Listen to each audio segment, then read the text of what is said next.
Great. Thank you once again. So I'm just going to talk about large subretinal bleeds and change tracks a bit and get into some surgical retina.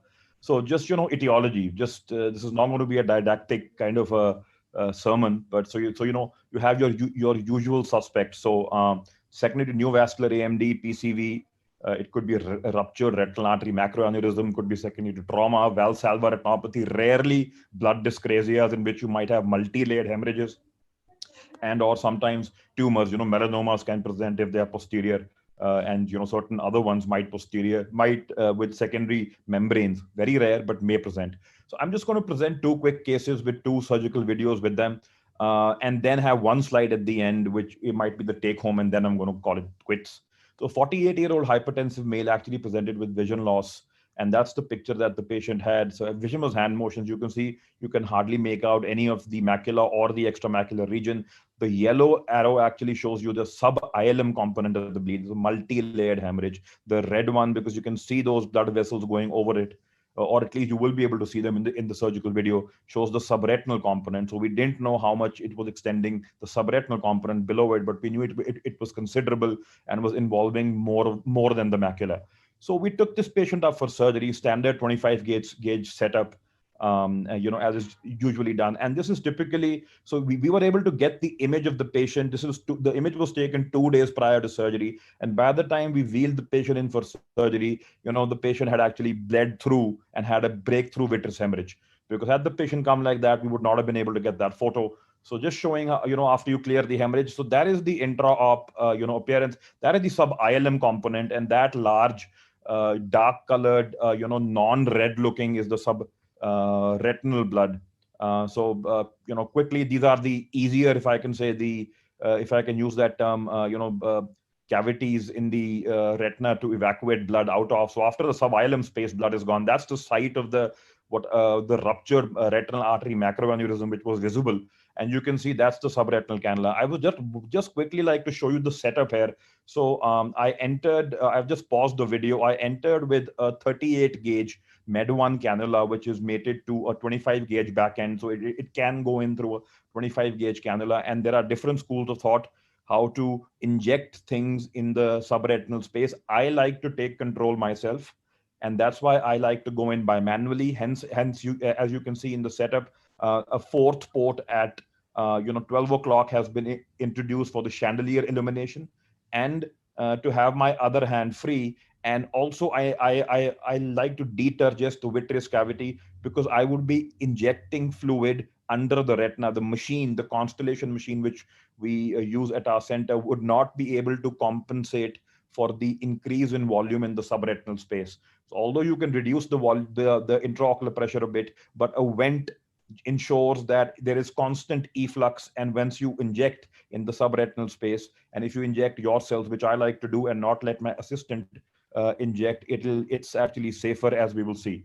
So so that's the tip of the cannula. And just inferior to the superior, I've actually not edited this part. This is real time. It's not difficult to enter. It's a very sharp cannula. It's a very sharp, albeit non-metallic cannula. Now the air which is entering here is inadvertent at this point in time, and that's because the cannula is attached to a 2 cc syringe, which has zero point 0.4 ml of balanced salt solution and zero point 0.3 ml of filtered air. And once you inject it, because of gravity, the fluid will go down. So you will be able to inject fluid first, and the same needle. And you can see, once I'm injecting, the relatively flatter, darker looking blood is now, the retina is actually ballooned up. And I proceed to inject the entire zero point 0.4 cc of fluid. And now you can see I've made it into a bullous, detachment, as can be seen in that wide field photo. And in that wide field image. And now I go back, try and re-enter through the same site, and go on to inject what looks like a million fish eggs. And unlike pneumatic retinopexy, getting multiple fish eggs here is A, not detrimental, and B, I don't think you can do anything about it. You can't shake it. So it's not a cause for worry.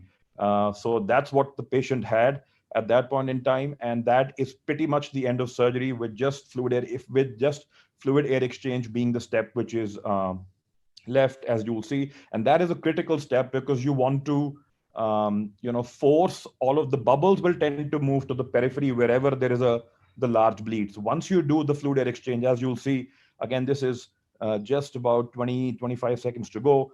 You will see, because of the pressure of the air, all of the fluid will be pushed back into the macula.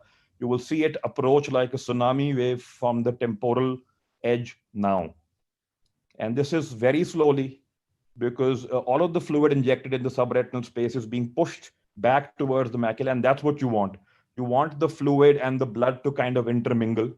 And after about a 70% fluid air exchange, that's the end of the picture. That's the end of the surgery, the photo at the end of the surgery. And I like to suture all my ports, left the patient with partial, about 70% fluid air exchange, no gas, and gave the patient heads up position. So this is what the patient had. Now, one thing which must be kept in mind is you've made an opening. You've seen that the blood is mobile. There will be, and it is, and you should expect some loose blood, considerable amount of loose blood, not only in the vitreous cavity, but also you can have, depending on how much blood there was. Now, this was decent blood, but not a lot. But even in phakic young individuals, you can get hyphema for 2, 3, 4, 5 days post-surgery. Should not be alarming. And the loose blood could last up to 2 to 3 weeks. Now this patient's done pretty well. This is the same eye, 618 parts. That's a iatrogenic break I had. I have lasered. Sorry for the decentered autofluorescence, and is almost near normal restoration of the foveal contour. I'm just going to go to the extreme second end, a larger hemorrhage. So this is a PCV. You can see the quantum of blood is even more, and the steps of surgery remain same. I have purposely omitted hyaloid removal in those steps for the interest of time. So, but otherwise, that's what we would do. You can see that this hemorrhage, the patient has scarring in the center and much and more extensive blood, which is actually extended past the equator inferiorly. So Canacort assisted hyaloid removal. I'm just going to skip that. And so that's the setup I was talking about. Enter with the for the fourth port, and inject. Yeah. After I enter with the cannula there, inject my subretinal cocktail.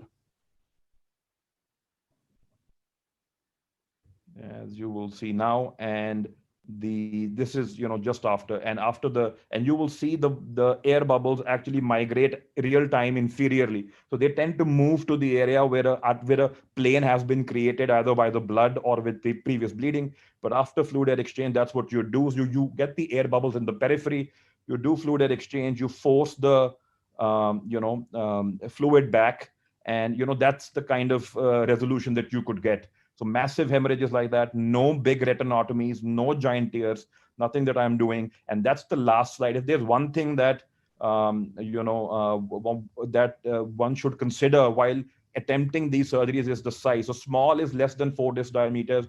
If the patient has no orthopedic issues, you can safely avoid surgery and just try pneumatic displacement. Large is more than 4 disc diameters up to the equator, like both of my cases. And total, could either be with retinal detachment, or when you can't make out anything what's happening. Please be very, very, very guarded when you're offering surgery for these eyes. The duration is very important. I think we all know the earlier the better, but whatever published data on this, it says that within the week has the best prognosis. Anything above 14, reconsider surgery. And if it's more than 21 days or the blood is yellow, please don't offer surgery, would be my indication. Something that is not talked about as often, but is important, and we've learned this from our Japanese colleagues, is the thickness. And this is based on the OCT. This is the thickness of the subretinal blood. So if the thickness of the blood is equal to or more than the thickness of the retina, then that means it needs displacement, with most likely with surgery. If it's thinner, then just pneumatic displacement would work.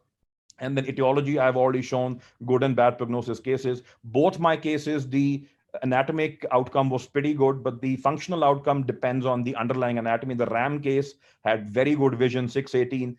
The PCV case, more extensive hemorrhage, had pretty good anatomic resolution, but the underlying disease precluded great vision, and the patient was left at 2.5 meters only. So thank you. Thank you.